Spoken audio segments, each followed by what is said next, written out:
에베소서 5장 3절에서 14절 하나님의 말씀을 들으십시오. 음행과 온갖 더러운 것과 탐욕은 너희 중에서 그 이름조차도 부르지 말라. 이는 성도에게 마땅한 바니라. 누추함과 어리석은 말이나 희롱의 말이 마땅치 아니하니 오히려 감사하는 말을 하라. 너희도 정녕 이것을 알거니와 음행하는 자나 더러운 자나 탐하는 자 곧 우상 숭배자는 다 그리스도와 하나님의 나라에서 기업을 얻지 못하리니 누구든지 헛된 말로 너희를 속이지 못하게 하라. 이로 말미암아 하나님의 진노가 불순종의 아들들에게 임하나니 그러므로 그들과 함께하는 자가 되지 말라. 너희가 전에는 어둠이더니 이제는 주 안에서 빛이라. 빛의 자녀들처럼 행하라. 빛의 열매는 모든 착함과 의로움과 진실함에 있느니라. 주를 기쁘시게 할 것이 무엇인가 시험하여 보라. 너희는 열매 없는 어둠의 일에 참여하지 말고 도리어 책망하라. 그들이 은밀히 행하는 것들은 말하기도 부끄러운 것들이라. 그러나 책망을 받는 모든 것은 빛으로 말미암아 드러나는 것마다 빛이니라. 그러므로 이르시기를 잠자는 자여 깨어서 죽은 자들 가운데서 일어나라. 그리스도께서 너희에게 비추이시리라 하셨느니라. 아멘.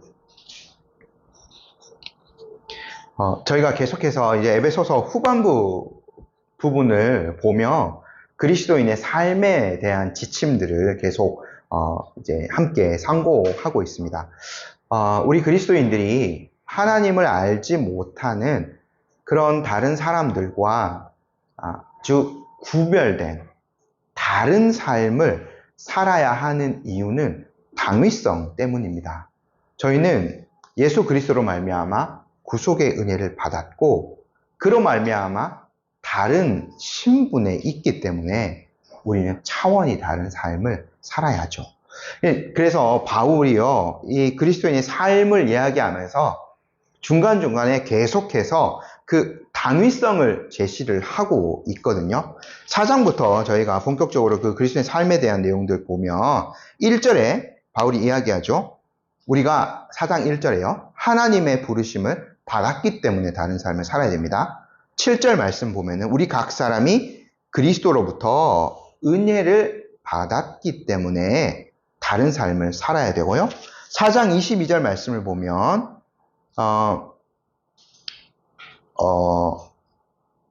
우리가 예수 그리스도 안에서 듣고 가르침을 받았기 때문에 다른 삶을 살아야 되고요. 또 4장 30절 말씀을 보면 우리가 구속의 날까지 그 성령님으로부터 말미암아 인치심을 받았기 때문에 다른 삶들을 살아야 됩니다. 지난주에 봤던 대로 5장 1절에, 지지난주죠. 우리가 5장 1절 말씀대로 하나님의 사랑을 받은 자녀이기 때문에 다른 삶을 살아야 되고요. 2절 우리가 예수 그리스도로 말미암아 사랑을 입은 자이기 때문에 또 다른 합당한 삶들을 살아가야 됩니다.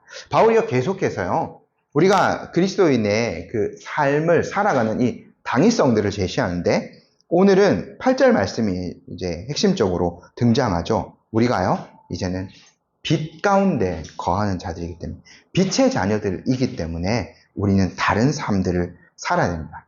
그래서 이제 오늘은 요거를 중심으로 우리가 빛의 자녀라면 행하지 말아야 될 것들, 항상 두 가지 측면을 생각해 봐야 되는 거죠. 그리고 우리가 빛의 자녀이기 때문에 더욱더 적극적으로 행해야 될 것들, 이런 측면에서 우리가 그리스도인의 삶에 대한 교훈들을 함께 살펴보도록 하겠습니다. 먼저는요, 우리가 버려야 할 것들을 함께 살펴보겠는데요. 바울은요, 오늘 요 단락에서 첫 번째로는 음행과 탐욕에 대한 아주 좀 강한 경고를 이 에베소 성도들에게 주고 있거든요. 저희 3절 말씀 함께 한번 다시 읽어볼까요? 음행과 온갖 더러운 것과 탐욕은 너희 중에서 그 이름조차도 부르지 말라. 이는 성도에게 마땅한 바니라. 바울이요, 첫 번째로 경계하고 있는 것은 음행이에요. 근데 이제 이 음행이란 말은 일반적인 어떤 그 성적인 부도덕함, 그리고 특별히 간음이라던가 매춘이라던가 이런 불법적인 성적인 행동을 가리키는 겁니다. 더러운 것도 거기서 조금 더 확장된 부류라고 볼 수 있는데 성적인 부도덕과 관련된 것들이죠. 바울이요, 먼저 이것을 이제 이야기한 것은 이 당시에 이러한 성적인 방종이 행해지고 있었기 때문이에요. 특별히 이게 바울이 오늘 우상 숭배 얘기를 5절에서도 하는데, 이게 우상 숭배와 그 당시에 원래 이 에베소 그 성도들, 이방인으로부터 이제 예수 그리스도를 믿어서 교회 안에 오게 된 이방인 배경의 신자들은 원래 다른 종교 안에 다 속해져 있었습니다. 우상 숭배와 다 관련되어 있었던 거죠. 근데 그 우상 숭배의 제의들은 모두 다 이런 성적인 방탕함과 연결이 되어져 있었어요. 저희가요, 그 사도행전 19장 제가 설교할 때 그 바울이 이제 에베소 전도 이제 설교하면서 좀 말씀드린 것 같은데, 그 사람들이 바울 일행들, 바울의 동료들, 바울은 그때 나오지 못했죠. 그 이제 어떤 그 광장 안에 가두어 놓고, 경기장 안에 가두어 놓고, 크다 에베소 사람의 아데미여라고 몇 시간을 외치는 그런 광경들을 저희가 함께 보았죠. 그 구리장색, 은장색의 그 어떤 선동으로 말미암아 그 사람들이 특별히 에베소 지역, 소아시아 지역에서 많이 섬기던 그 우상이 아데미였습니다. 또 뭐 에베소인들의 디아나라는 이런 그런 그 이제 어떤 신상들을 섬기고는 했는데, 제가 그때 말씀을 드린 것 같아요. 사진을 보여드리는가 모르겠는데, 그 이제 아데미는요, 앞에 막 이렇게 엄청나게 이렇게 막 유광이 엄청 많이 막 달려있는 그런 그 신상이었어요. 에베소 사람들이 이걸 섬겼던 거예요. 그러니까 이게 이제 다산과 어떤 풍요를 가져다 준다라고 생각해서, 이 당시에는 그게 뭐 당연히 가장 큰 이제 축복인 거죠. 그렇기 때문에 사람들이 그거를 섬겼습니다. 그래서 이제 그거를 섬기는 어떤 제의에서 여러 입에 담기도 좀 부끄러운 그런 것들이 많이 이제 행해졌어요. 종교적인 매춘인 거죠. 이러한 것들이 이제 있었기 때문에 아마 추측컨대 유대교 배경이 아닌 그 이방인 배경의 에베소 신자들은 그러한 제의들에 전에는 부끄러움 없이 참여했던 것으로 보여져요. 바울이 8절에서 전에는 어둠이다 라고 한 표현도 거기에 해당한다고 이제 볼 수 있는데, 많은 사람들이 그것에 부끄러움 없이, 왜냐하면 그 당시 모든 사람들이 다 그렇게 하고 있기 때문에, 모든 사람들이 에베소에서 태어나서 헬라적인 어떤 배경을 가지고 있고, 아데미를 그냥 내가 언제부터, 우리 할아버지 때부터 언제부터 섬겼을지도 모르고 다 그렇게 하고 있었기 때문에 부끄러운 줄도 모르고 그러한 것들에 다 참여를 하였던 것으로 생각됩니다. 근데 이제는 이들 안에 빛이 비추어졌어요. 하나님의 명확한 기준들이 제시된 거죠. 복음으로 말미암아 이들이요, 윤리적인 관점들에도 새로운 기준이라기보다는 가장 이제 명확한 진리의 기준들이 제시되어진 거예요. 십계명의 제 7계명, 저희가 이제 매번 예배 때 낭독합니다만, 간음하지 말라라는 것은 단순한 어떤 그런 명령이 아니라 모든 성적인 정결함을 포함하는 명령이거든요. 이것을 유대인에게만 한정하는 것이 아니라 모든 하나님의 백성들, 그리고 모든 보편적인 인류에게 하나님께서 주신 법이기 때문에 그것에 비추어서 이전 행동들을 바라보며 얼마나 그것이 부끄러운 일인지를 그들이 이제는 깨달았던 거죠. 죄의식 없이 그러한 것들에 참여하였던 과거를 청산해야 돼요. 하나님의 뜻이 아닌 것이 명확해졌기 때문이에요.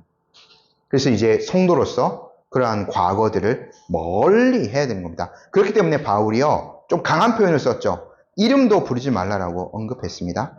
성도들이 이렇게 더러운 성적인 방종에 아직 빠져 있다는 것은 아직 그 과거를 청산하지 못한 것이기 때문에 그런 거죠.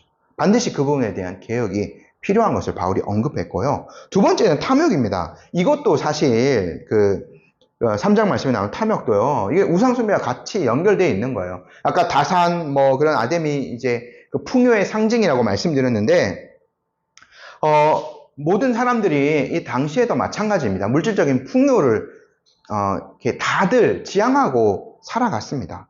그래서 우상을 섬기는 것은 이 우상을 섬기면 물질적인 복이 나에게 당연히 따라올 것을 생각하기 때문에 그 우상을 열심히 섬기는 거예요. 그래서요, 바울이 골로새서에서 탐욕이 우상 숭배다라고 말한 것은 그것과 아주 밀접한 관련이 되어 있는 것 때문에 그런 표현을 한 거죠. 세상에 그 물질들은요, 소유하고, 그러니까 취하면 취할수록 계속 더 소유하고 싶어집니다. 그래서 이것들을 이제 다스리지 못하면 그것에 이제 완전히 인생이 이제 잡아먹혀 버리게 되는 거죠.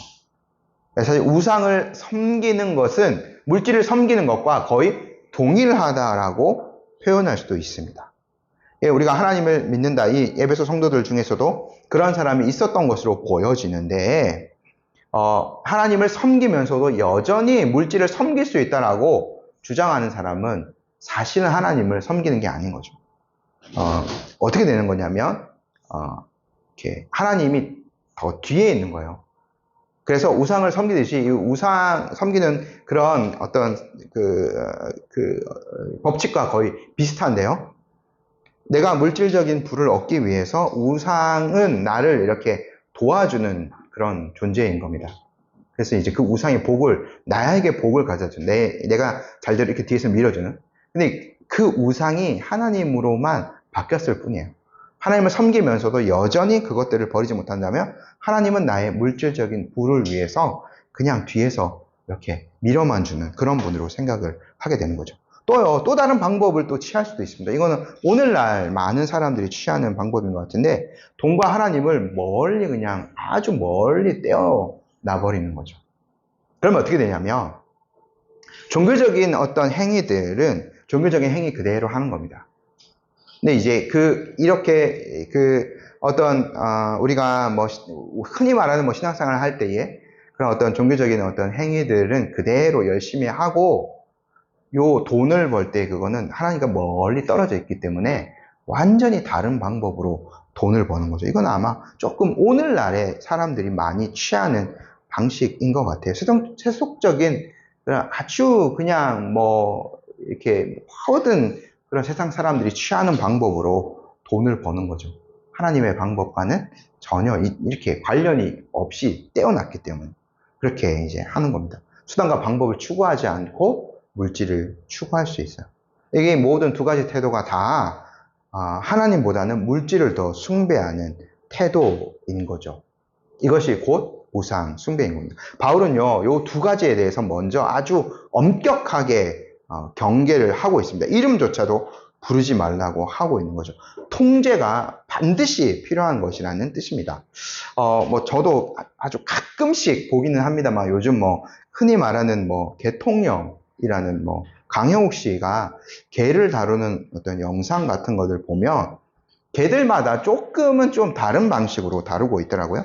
작은 개들이라던가 순한 개들한테는 한없이 자상한 사람이 그분인 것 같은데, 근데 이제 우리가 흔히 말하는 좀 위험한 그 견종, 셰퍼트라든가 도베르만 이렇게 같은 것들을 다루는 영상들을 보면 매우 엄격하게 통제하고 아주 무섭게 그 개들을 다루는 것들 볼 수 있거든요. 왜냐하면 그런 이제 견종들은 가만히 두면 너무나 위험한 존재가 되기 때문에 사람을 죽일 수도 있는 그러한 존재가 되기 때문에 그런 개들에 대해서는 좀 아주 엄격하고 강하게 다루는 태도를 볼 수 있더라고요. 위험한 맹수들처럼 다루는 거죠.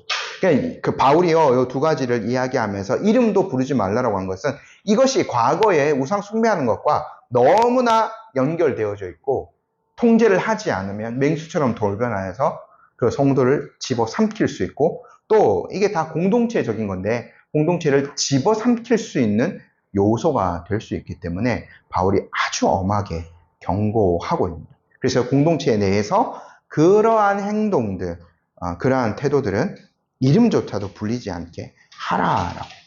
그것이 성도에게 마땅한 것이다라고 바울이 제시하는 겁니다.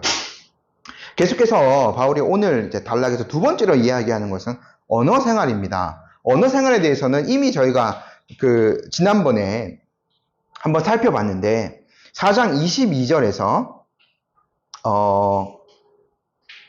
거짓을 버리고 참된 것을 말할 것을 바울이 이제 이야기했고요. 25절에서요. 네. 거짓을 버리고 이웃과 참된 것을 말할 것을 바울이 이야기했죠. 또 4장 29절에서는 더러운 말 입 밖에도 내지 말라라고 이야기했습니다. 덕을 세우는 말, 은혜를 끼치는 말을 하라고 권면했죠. 근데 언어 생활도요, 그만큼 어렵기 때문에 바울이 여러 차례 얘기하고 있는 것 같아요. 통제가 굉장히 어려운 부분이죠. 야고보도 그것이 이제 불의 세계라고 말했던 것처럼. 4절 말씀 저희 함께 다시 한번 읽어볼게요. 누추함과 어리석은 말이나 희롱의 말이 마땅하지 아니하니 오히려 감사하는 말을 하라. 바울이 조심해야 될 부분 세 가지로 말합니다. 누추함, 어리석은 말, 희롱의 말. 이게 이제 새한글 성경으로는 외설적인 말, 바보 같은 말, 함부로 하는 우스갯소리, 이 세 가지로 번역을 해놓았는데요. 모두 다 남을 무시하고 남에게 손해를 주는 언사예요. 누추한 말은 부끄러움을 모르고 하는 말입니다. 어리석은 말은 남의 사정을 이해하지 못하고 떠벌리는 무례한 언사이고요. 희롱의 말은 상스러운 농담입니다. 상대방을 좀 무시하는 거죠. 그래서 뭐 어리석은 말, 남의 그 사정, 다른 사람은 가난 때문에 힘들게 살아가고 있는데 이런 예를 들 수 있어요. 자기는 그 좋은 옷 사고 좋은 차 사고 교회에서 막 이렇게 떠오른다 생각하십시오. 이거 언어 생활도 다 지금 공동체적으로 얘기하고 있는 거거든요. 힘들게 이제 자녀들 양육하고 이렇게 내일 먹고 살 걸 걱정하는 사람이 교회에 있는데 자기는 좋은 옷 샀다고 이렇게 막 한번 만져보라 그러고 자랑하는 말, 이것이요 바울이 말하는 어리석은 말이에요. 그리고 교회에서도 이렇게 어떤 누추한 말, 그러니까 외설적인 말, 이런 것들을 이렇게 가감없이 한다고 해보십시오. 공동체에 전혀 덕이 되지 않는 거죠. 말 때문에 받는 상처가 사실은 제일 깊거든요. 전혀 덕이 되지 않아요. 근데 우리가 한번 생각해 보면 세상 사람들은요, 거의 이러한 말 많이 합니다. 부끄럽지도. 저도 요즘 저희 아이들이 초등학교 다니는 그 초등학교를 지나서 이제 저희 집이 저희 동이 있기 때문에 아이들이 말하는 거 듣기가 너무 무서워요. 거기 초등학생뿐만 아니라 중고등학생들 이제 하교하고 오는 것들 잠깐이라도 제 귀에 들려지면 사실은 좀 무섭고 기분이 별로 이제 좋지 않습니다. 욕설이라던가 남을 이제 깎아내리는 말이라던가 그런 말들이 너무 많은 거죠. 일반적으로 세상 사람들은 이러한 세 가지 언어를 굉장히 많이 사용돼요. 우리의 언어도 얼마나 많이 오염되어 있을까 한번 점검을 해 봐야 되는 거죠. 이거는 모두 다요, 상대방을 무시하거나 깎아내리는 말입니다. 근데 바울이 뭐라고 해요? 4절 말씀에 오히려 감사하는 말을 하라고 하는 거죠. 1차적으로는 하나님 앞에 감사드리는 말일 겁니다. 근데 이제 이 모든 것들이 다 공동체적이고 상호적인 윤리라고 생각해 보면 상대방에게 감사를 돌리는 말을 하라는 거예요. 그러니까 남을 깎아내리는 이러한 말, 남을 무시하는 그 말들을 하는 것이 아니라 그 상대방을 배려하고 생각하고 상대방을 더 높여주는 언어 생활을 하라는 거죠. 우리가 한번 잘 생각해 보십시오. 우리의 언어 생활들, 일상적인 그 언어 생활, 우리가요 정말 공적인 자리에 있다고 한번 생각해 봅시다. 대통령과 함께 있다거나 높은 지위에 있는 사람, 내가 말단 직원인데 사장님이라던가 그런 분이랑 같이 있다고 생각해 봅시다. 그때 내가 누추한 말, 희롱하는 말, 이렇게 상스러운 농담들 어떻게 할 수 있겠어요? 가장 할 수 있는 한 공손한 말을 쓰겠죠. 성도가 성도를 대할 때는 사실은 가장 높은 사람을 대하는 겁니다. 하나님께서 그 사람을 얼마나 사랑하셔서 구원하신 자입니까? 그러니까 이제 이러한 자리에서는 결코 남을 깎아내리는 말을 하는 것이 아니라 오히려 상대방을 높여주고 상대방에게 감사를 돌릴 줄 아는 말을 해야 됩니다. 저희가 높은 사람에게 얘기해 보십시오. 다 이렇게 이렇게 사장님 덕분에 아니면 이렇게 누구 덕분에 이렇게 했습니다라고 이러한 말을 많이 사용하겠죠. 우리가요, 성도가 서로를 대할 때는 상대방 덕분에 내가 기쁨을 소유할 수 있고, 덕분에 참된 신앙생활을 함께 할 수 있다는 그 마음을 가지고 그에 대해서 감사하며 존중하는 태도를 늘 지녀야 할 겁니다. 이런 태도가요, 바울이요, 아주 중요하게 여기고 있어요. 구원의 그 증거라는 것을 바울이 제시하거든요. 5절 말씀 함께 읽어봅시다. 너희도 정녕 이것을 알거니와 음행하는 자나 더러운 자나 탐하는 자 곧 우상 숭배자는 다 그리스도와 하나님의 나라에서 기업을 얻지 못하리. 아까 말씀드렸습니다. 음행, 더러운 짓, 이러한 사람들 하는 것들은 우상 숭배와 밀접한 관련이 있고요. 탐하는 자는 바울이 직접적으로 우상 숭배자라고 이야기하는 거죠. 여전히 과거에 얽매여서 그것들을 최선으로 섬기고 있는 사람들인 거예요. 여전히 방탕한 생활 양식을 그대로 유지하고 육체가 원하는 대로만 살아가는 사람들입니다. 명백하게 하나님을 섬기는 자들이 아닌 거죠. 디모데후서 3장 5에서 바울이 표현했던 대로 실제로는 경건의 능력을 부인하는 자들인 겁니다. 근데 우리가 오해하지 말아야 될 것은요, 이 앞뒤를 바꾸면 결코 안 된다는 거예요. 이러한 행위들 때문에 음란한 말, 더러운 말 하지 않고, 음행들 하지 않고, 그리고 이렇게 언어 생활들 잘하고, 이러한 것 때문에 내가 구원을 받는다. 이것은 결코 아닙니다. 앞뒤가 바뀌어서는 아닌 거죠. 당이라고 말씀드렸습니다. 그러니까 증거인 거죠. 빛의 자녀이기 때문에 합당한 삶을 살아가는 겁니다. 요 인과관계를 잘 여러분 이렇게 좀 이해를 하셔야 됩니다. 근데 우리가 잊지 말아야 될 것이 있어요. 우리 모두가 다 연약한 자이고 흔들리고 이러한 유혹들에 늘 이렇게 넘어갈 수 있는 그런 여지가 있는 약한 자들인 거죠. 근데 바울이요, 저희가 이 윤리를 생각하면서 지극히 개인적인 것 안에 이러한 것들 가둬두면 안 됩니다. 요거 공동체 윤리에 해당되는 거거든요. 그래서요, 이러한 것들을 서로가 서로를 이렇게 지탱해 주는 겁니다. 그러니까 우리가요, 공동체가 거룩한 공동체가 된다면 모두 다 아름다운 말을 쓰고 있고 그 좋은 언사를 하고 있으면 상스러운 말, 그리고 누추한 말, 희롱하는 말 하는 사람이 와서 스스로를 부끄럽게 여길 거예요. 그것 자체가 그 사람에게는 심판의 어떤 기준이 되는 거죠. 우리가 이러한 공동체를 지향할 수 있어야 되는 거죠. 이게 또 뭐냐면 형제가 형제를 이렇게 교정해 줄 수 있는 이러한 공동체가 돼야 되는 겁니다. 그래서 모든 사람이 다 교회 안에서 참된 신자가 될 수는 없을 거예요. 늘 이 주님의 교회 안에는 알곡과 가라지가 섞여 있었거든요. 예수님이 그게 심판 때까지 이어질 거라고 말씀하신 것처럼. 하지만 대다수의 사람들이 하나님을 참되게 섬기고 있고 참된 윤리 안에서 바르게 살아가고 있다면 누군가가 아직 부족한 사람이 있고 그 부족함이 드러난다고 하더라도 교정해 줄 수 있는 거죠.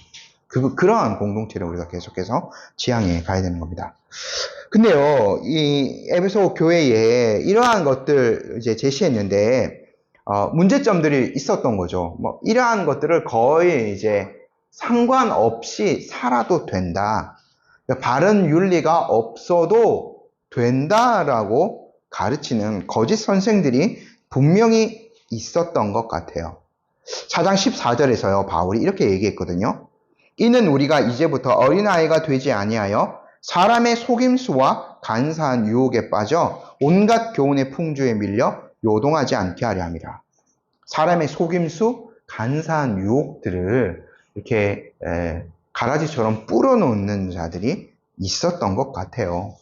그러면 이제 공동체의 윤리 기준이 흐릿해질 수밖에 없는 거죠. 바울이 그에 대한 엄격한 경고도 하고 있거든요. 저희 6절, 7절 말씀 함께 한번 읽어봅시다. 누구든지 헛된 말로 너희를 속이지 못하게 하라. 이로 말미암아 하나님의 진노가 불순종의 아들들에게 임하나니 그러므로 그들과 함께하는 자가 되지 말라.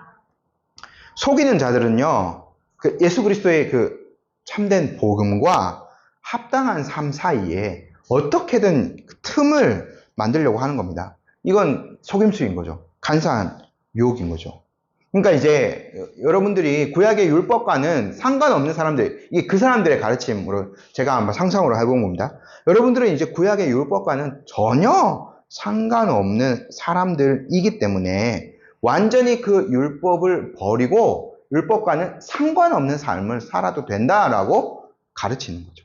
그래서 뭐 7계명의 어떤 그러한 그 음란에 대한 것들이라던가 다른 어떤 그런 모든 그 구약의 윤리적인 교훈들은 유대인에게만 해당된다. 이러면서 이제 뭐 전혀 자유롭게 살아도 된다라고 가르쳤던 자들이 분명히 있는 것 같아요.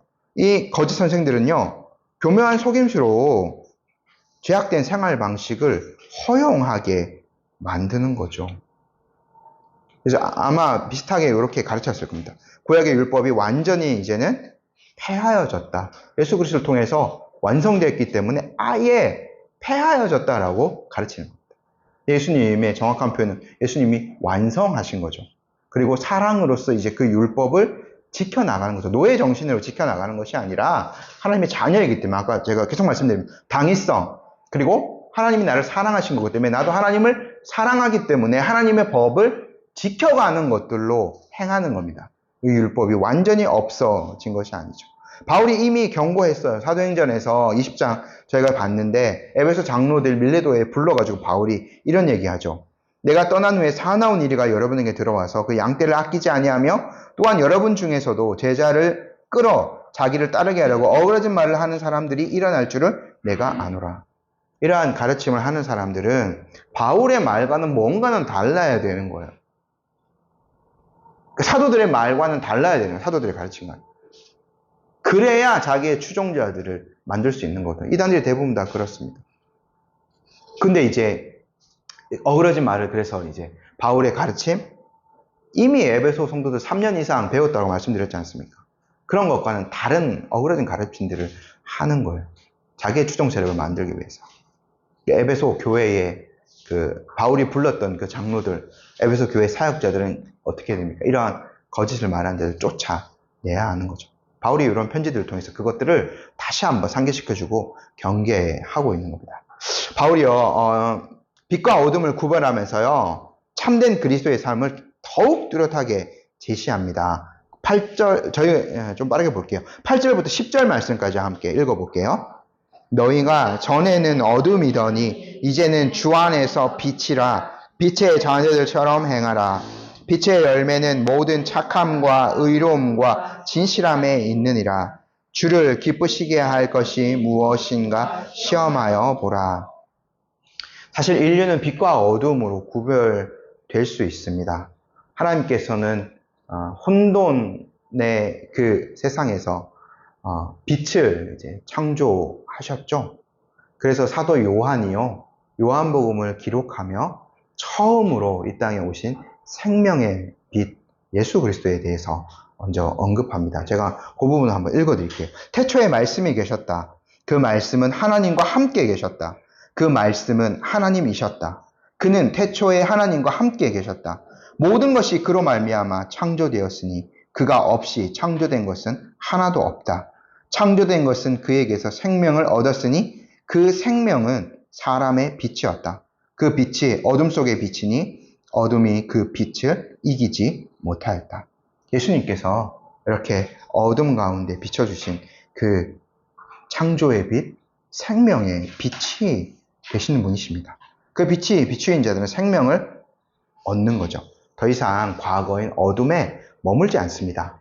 그분의 자녀가 되었기 때문에 이제는 빛 대신 그분 안에 살아가며 빛을 비추는 삶을 살아가는 거죠. 여기에서 우리의 그 합당한 삶의 당위가 발생되는 겁니다. 더 이상은 이제 어둠이었던 과거에 속한 자들이 아니기 때문에 생명의 빛을 얻어서 빛 대신 예수 그리스도의 자녀가 되었기 때문에 그분의 그 빛을 비추인 자답게, 빛의 자녀답게 살아가야 되는 겁니다. 그 합당한 열매들이요, 계속해서 맺혀집니다. 예수님이 그 좋은 나무에서 좋은 열매가 맺혀진다라고 말씀하신 것처럼 합당하고 의로운 열매들이 맺혀지죠. 9절 말씀에 착함, 의로움, 진실함의 열매들이 맺혀져요. 착함은 갈라디아서 5장 22절 흔히 말하는 그 양선, 같은 표현입니다. 타인을 향한 어질고 관대한 행실, 이런 것들이 이제 드러나게 되고요. 의로움, 두 번째로 말하는 의로움, 하나님께서 창조하신 새 사람의 성품인데요. 부정한 것을 버리고 하나님의 의로운 뜻을 따라가는 그러한 선한 행실들을 나타내는 겁니다. 진실함은 거짓이 없이 진실된 행동인 거죠. 이러한 열매들이 계속 맺혀져 가게 되는 겁니다. 새로운 피조물이 되었기 때문에요. 그래서 그리스도 안에서 선하고 의로우며 진실한 자들이기 때문에 요 세 가지 것들이 계속 조화를 이루는 삶의 열매들이 부족하지만 아주 적은 것 같지만 이러한 열매들이 맺혀지는 삶들을 살아가는 겁니다. 그리고요, 그 삶은 어떻게 되는 겁니까? 바울이 얘기하죠. 주님을 기쁘시게 10절에 기쁘시게 할 것이 무엇인가 시험하여 보라 라고 이야기합니다. 그 삶의 태도가 뭐냐면 모든 것들을 이게 시험한다는 것은 실험한다는 거거든요. 더 정밀하게 얘기하면. 그러니까 이 당시에 어떤 그 저울들, 여기 대조되는 그 저울들 있지 않습니까? 한쪽에 추를 올려놓고 한쪽에 이제 물건을 올려놔서 대부분 다 이런 저울들을 사용한 거죠. 이 당시에는요. 오늘날처럼 이런 전자저울 이런 게 없으니까 추를 가지고 이제 무게를 재는데 요걸로 이제 경중을 따지는 겁니다. 그 모든 그 시험대 위에 올려보라는 말이에요. 내 가정생활, 뭐 이렇게 학교생활, 그리고 사회에서 어떤 생활들, 나의 언어생활, 모든 것들, 뭐 이렇게 교회생활도 마찬가지입니다. 모든 것들을 다 하나님의 그 말씀의 기준 앞에 올려보는 거예요. 전체적인 이 점검을 하는 거죠.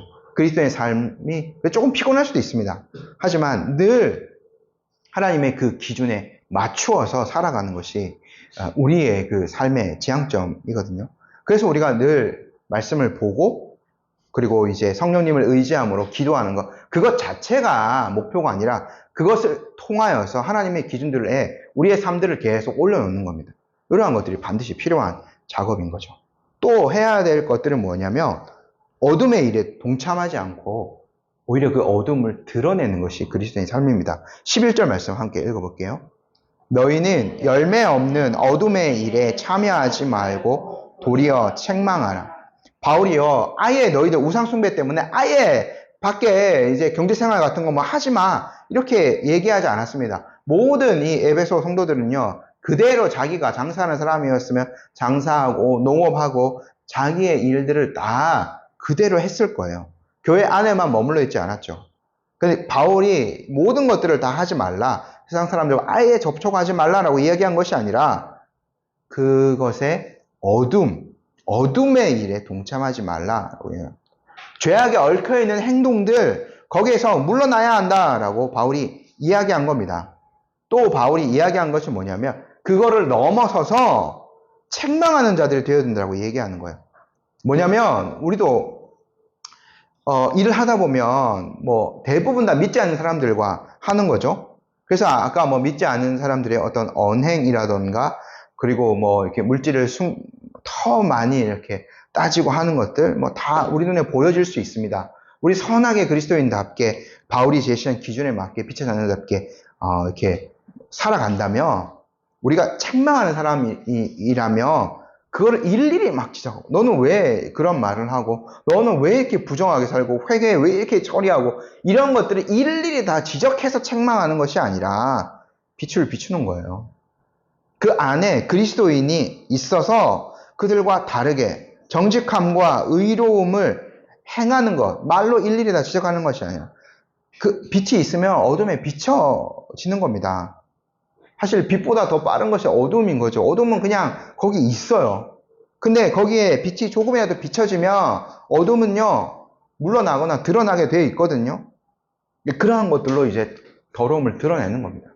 선한 행실을 통해서 그 사람들이 스스로 자기들을 볼 수 있게.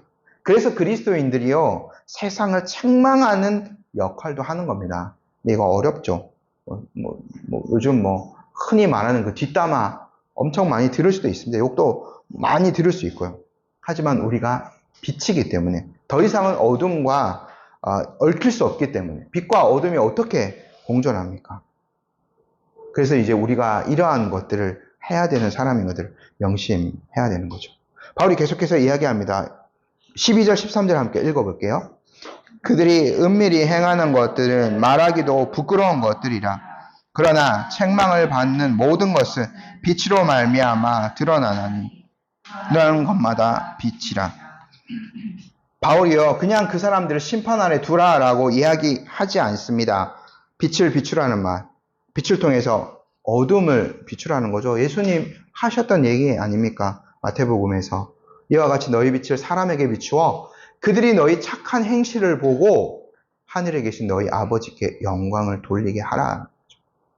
우리가 말의 증거와 함께 가장 강력한 전도의 수단은 우리의 착한 행실입니다. 빛을 비추는 행실인 거죠. 그래서 이제 우리가 그리스도의 빛을 받아서 그것을 이제 비추는 자로 선하고 그 의로움으로, 진실함으로, 모든 착함으로 그 세 가지가 이제 조화된 삶을 살아가면 우리의 빛이 비춰지는 겁니다. 베드로와요. 베드로전서에서 이렇게 이야기하는 것이 있어요. 제가 요거는 새한글 성경으로 좀 읽어드릴게요. 다른 민족들 가운데서 여러분은 행실을 반듯하게 가지십시오. 그래야 사람들이 나쁜 일을 한다고 여러분을 헐뜯다가도 여러분의 반듯한 행동들을 지켜보게 되고, 그리하여 하나님이 살펴보러 오시는 날에 그들이 하나님께 영광을 돌리게 될 것입니다. 라고 바울이 권면하고 있거든요. 그리스도인들에게 그 삶을 포기하지 않고, 그리고 정직한 삶을 살아가라는 것. 그것으로 말미암아 그 다른 민족들, 있지 않는, 다 이런 어둠에 빠져있는 사람들인 거죠. 그 사람들도 하나님 앞에 영광을 돌릴 것이라고 베드로가 이야기한 거죠. 구원받은 이들의 선한 행실, 올바른 삶은요, 다른 사람들의 변화를 일으키는 가장 적절한 수단이 되는 겁니다. 그러므로 이제 바울이 14절처럼 이 단락의 소결론을 내리게 되는 겁니다. 저희 함께 읽어볼게요. 그러므로 이르시기를 잠자는 자여 깨어서 죽은 자들 가운데서 일어나라. 그리스도께서 너희에게 비추이시리라 하셨느니라. 우리도 아담 안에 있을 때는 잠자는 자들이었죠. 어둠과 죽음 가운데 있던 자들이었습니다. 그러나 이제는 그리스도의 빛이 우리에게 비추어져서 하나님의 자녀가 되었습니다. 사망의 잠에서 우리를 깨워주신 거예요. 죽음에서 생명으로 나온 자들이 되었습니다. 그래서 우리가 생명의 빛을 비추며 살아야 하는 것이 참으로 마땅한 거죠. 빛의 자녀들처럼 살아가고 계십니까? 우리가 선하고 아름다운 삶을 결코 포기하지 않았으면 좋겠습니다. 너무나 고귀한 신분을 지닌 자입니다. 그 신분에 맞게 고귀한 삶을 살아가고 또 다른 사람들을 이 복된 삶으로 인도할 수 있는 우리 성도님들과 우리 교회가 되었으면 좋겠습니다. 아멘. 함께 기도하도록 하겠습니다. 은혜로우신 하나님 아버지, 오늘